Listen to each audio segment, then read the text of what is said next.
allons baisser la tête pour la prière. Notre Père qui est dans les cieux, le Dieu de toute révélation, le Dieu de toute vérité, le Dieu de toute connaissance et de toute sagesse, nous te remercions infiniment ce jour. Merci beaucoup pour ce privilège, le privilège de sonder ta parole, de méditer également sur ce que nous ne connaissons pas ou ce que nous avons comme demi-connaissance. Nous prions, Seigneur, que tu nous donnes la grâce de bien comprendre les Écritures et de la mettre aussi en pratique afin que notre vie soit accomplie au nom de Jésus. Merci, Seigneur, pour les ossements. Au nom de Jésus, j'ai prié. Amen. Notre méditation du jour est tirée du livre de Genèse, chapitre 3. Et la dernière fois, je vous ai parlé sur Genèse, chapitre 2, pour vous montrer qu'il n'est pas bon que l'homme soit seul. Et Dieu nous a montré effectivement qu'il est fidèle et il a fait la femme à côté de l'homme. Aujourd'hui, nous allons voir la chute de l'homme dans le livre de Genèse chapitre 3 à partir du verset 1. C'est dommage que, avant de lire ce partage, je vais vous dire que c'est suffisamment dommage que l'homme et la femme que Dieu a créés à son image, à l'image de Dieu et selon sa ressemblance, aient pu soit laissé tromper par le diable pour chuter dans le péché et remettre en cause tout le plan que Dieu avait pour l'humanité. Par la grâce de Dieu, nous allons voir cela et nous allons mieux comprendre les Écritures. Comment l'homme a chuté, comment l'homme est devenu l'ennemi de Dieu, celui que Dieu a créé à son image et selon sa ressemblance, comment elle est devenue l'ennemi, l'antagoniste de Dieu. Dans le livre de Genèse chapitre 3, je lis le verset 1. On parle du serpent ici. Qui est le serpent? Le serpent était le plus rusé de tous les animaux des champs que l'Éternel Dieu avait fait. Il dit à la femme, Dieu a-t-il réellement dit, vous ne mangerez pas de tous les arbres du jardin? La femme répondit au serpent, nous mangerons du fruit des arbres du jardin, mais quant au fruit de l'arbre qui est au milieu du jardin, Dieu a dit, vous n'en mangerez point, vous n'y toucherez point de peur que vous ne mouriez. Alors le serpent dans le verset 4 dit à la femme, vous ne mourrez point, mais Dieu sait que le jour où vous en mangerez, vos yeux s'ouvriront et que vous serez comme des dieux connaissant le bien et le mal. Le verset 6 dit, la femme vit que l'arbre était bon à manger et agréable à la vue et qu'il était précieux pour ouvrir l'intelligence. Elle prit de son fruit et la mangea et elle en donna à son mari qui était auprès d'elle et il dit et il en mangea aussi. Et les yeux dans le verset 7, les yeux de l'un et de l'autre s'ouvrirent. Ils connurent qu'ils étaient nus et ayant conçu donc des feuilles de figuier, ils s'en firent des ceintures. Je m'arrête là d'abord pour vous montrer que, comme je l'ai dit, j'ai dit c'est dommage. C'est dommage que le Créateur, le fabricant, celui qui a fait de nous ce que nous sommes, nous donne des ordres et que nous ne mettions pas cela en pratique, que nous fassions bon comme nous semble. C'est exactement le cas d'un père qui a fait des enfants mâles et femelles et à qui il a donné des ordres pour dire fais ceci, ne fais pas cela. Et en l'absence de papa ou des parents, les enfants font comme bon leur semble. C'est triste et c'est dommage. Et c'est ce que nous voyons dans la vie d'Adam et Ève. S'il n'y avait pas ce problème d'Adam et Ève, la chute de l'homme dans le jardin d'Éden, les problèmes que nous vivons aujourd'hui, nous ne les vivrons pas. Nous n'allons pas vivre ces problèmes. Et dans le chapitre que nous venons de lire, nous voyons dans le verset 1 que le serpent, on a parlé du serpent ici. En réalité, le serpent Le serpent, on a choisi seulement le serpent. Là, vous dit l'origine du serpent, comment le serpent a pu toucher, est venu séduire la femme. Le serpent a été possédé. Il y a des gens aujourd'hui qui se laissent rapidement emballer par les mauvais esprits.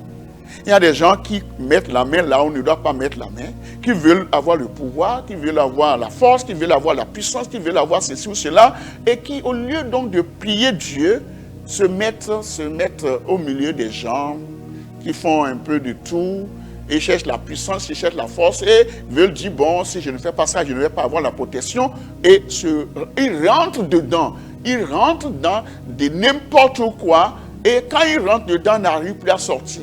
Et vous allez voir que beaucoup de choses se passent aujourd'hui comme ça, mais c'est depuis Adam et Ève que ça a commencé. Le serpent dont on parle ici, ce n'est pas le serpent qu'on voit naturellement, mais c'est l'esprit mauvais, c'est l'esprit diabolique, l'esprit méchant qui chuchote dans le cœur des hommes et qui les pousse à faire le mal. C'est lui notre serpent. Ce serpent, c'est possible qu'en son temps, c'est visible, qu'on ait vu un serpent venir vers Adam et Ève. Mais aujourd'hui, il y a plusieurs sortes de serpents. Des voix qui chuchotent dans nos cœurs.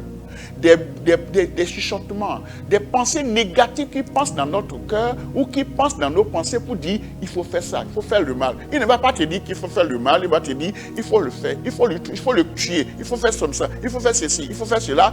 C'est ça les serpents. Et quand nous ne faisons pas attention, nous allons nous laisser emporter par les mauvaises choses que Dieu a défendues dans la Bible. Ici, le serpent, c'est quoi? Le serpent, c'est le fruit de la jalousie. Je vous ai lu déjà si vous étiez donc là, lorsque j'avais parlé de l'homme et la femme, Dieu a donné à l'homme la capacité de donner des noms à toutes les créatures de Dieu. Et il a dit à l'homme de le faire. C'est l'homme, Adam, qui a donné le nom à femme, animal, éléphant, serpent, et eau, soleil, lune. Tout ce que nous voyons, c'est l'homme qui a eu le pouvoir de donner des noms. Et le diable, c'est Lucifer, qui a été créé également comme Dieu, n'avait pas ce privilège-là. Et il dit, mais pourquoi c'est à l'homme qu'on a donné tout ce pouvoir? Et c'est l'homme qui va donner et à l'homme que Dieu a donné le pouvoir de donner des noms, de nommer chaque créature de Dieu. Mais c'est trop. Donc Lucifer a été jaloux. Et il est rentré maintenant dans le serpent pour dire, va le séduire. Il va le tromper dans le jardin où il est assis là-bas pour lui dire, il faut pour le pousser dans le péché, pour l'amener à la désobéissance, pour l'amener à l'obéissance permissive, pour qu'il aille contre la volonté de Dieu et que Dieu le chasse du jardin d'Éden. Lorsqu'ils étaient dans le jardin d'Éden, Dieu a créé le jardin pour qu'il cultive le jardin, pour qu'il mange du jardin et pour qu'il fasse tout ce qu'il veut dans le jardin. Il n'avait même pas besoin. Avant que Dieu ne les crée, Dieu ne crée l'homme et la femme, il a déjà donné le travail que l'homme doit faire dans le jardin d'Éden, cultiver le jardin, manger du fruit de ce jardin. Mais l'homme, quand il a été créé et que la femme a été tirée de la côte de l'homme, quand le serpent est venu, il est allé voir le maillon faible. Il est allé voir le vase faible. La femme, c'est le vase faible. Ne donnez pas, c'est pourquoi quelquefois on ne donne pas la possibilité aux femmes de prendre des décisions lorsque les hommes sont là. Dans les églises, et Paul l'apôtre a défendu cela. Lorsqu'il y a des hommes, pourquoi vous laissez les femmes prêcher? Ça ne veut pas dire que les femmes n'ont pas le pouvoir de prêcher, d'évangéliser, d'enseigner. Mais lorsqu'il y a des hommes, que les femmes s'asseyent un peu pour écouter. Parce que la Bible a montré que c'est la femme que le diable a séduit, que le serpent a séduit pour l'amener à conduire le mari vers le péché.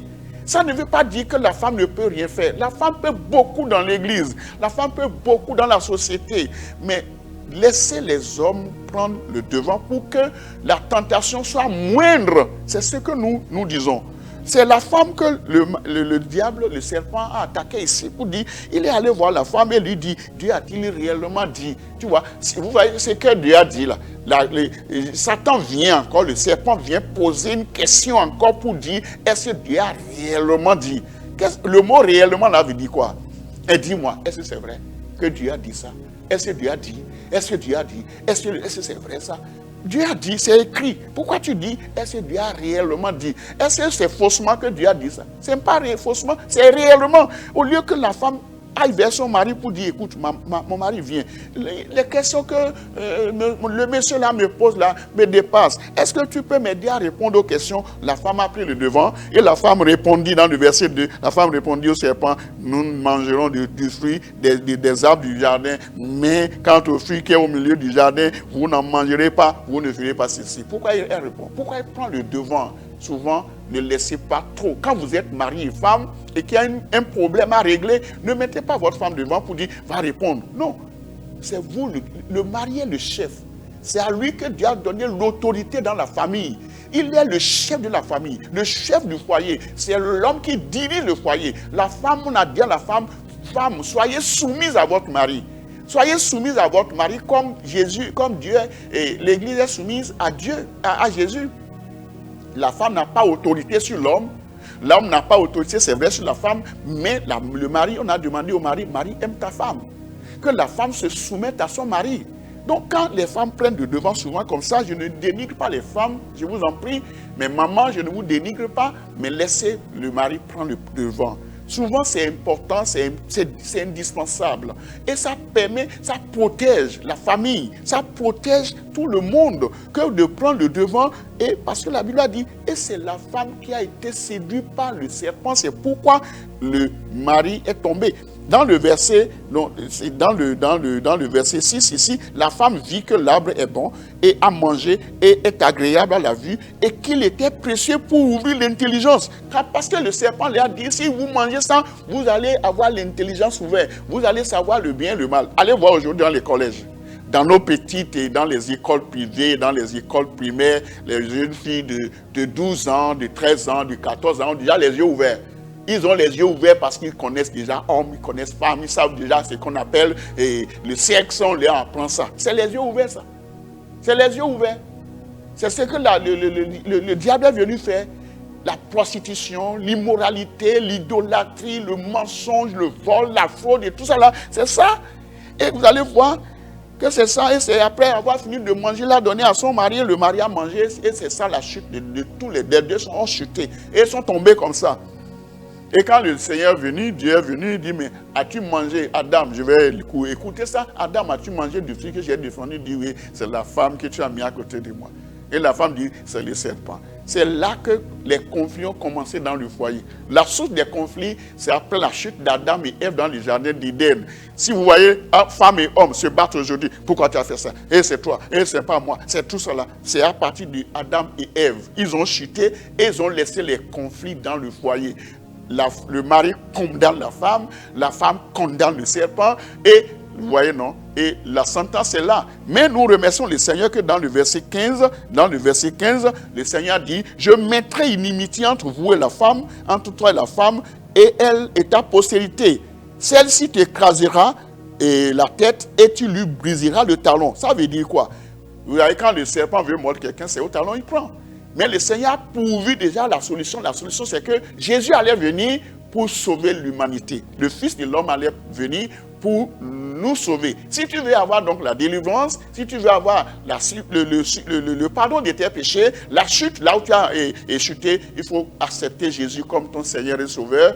Il va te sauver. Confesse-lui tes péchés. Il va te pardonner. Il va te purifier. C'est le seul, l'agneau de Dieu qui ôte le péché du monde. Et si tu veux avoir le pardon de tes péchés, confesse tes péchés et demande pardon au Seigneur. Il te pardonnera au nom de Jésus. Prions le Seigneur. Ouvre la bouche et parle au Seigneur. Le Seigneur te délivrera au nom puissant de Jésus. Père, nous te disons merci pour la révélation de ta parole. Je prie que tous ceux qui ont écouté ce message, cette petite exhortation, puissent réellement se repentir de leurs péchés et venir à toi pour le pardon de leurs péchés au nom de Jésus. Au nom de Jésus, j'ai prié. Amen.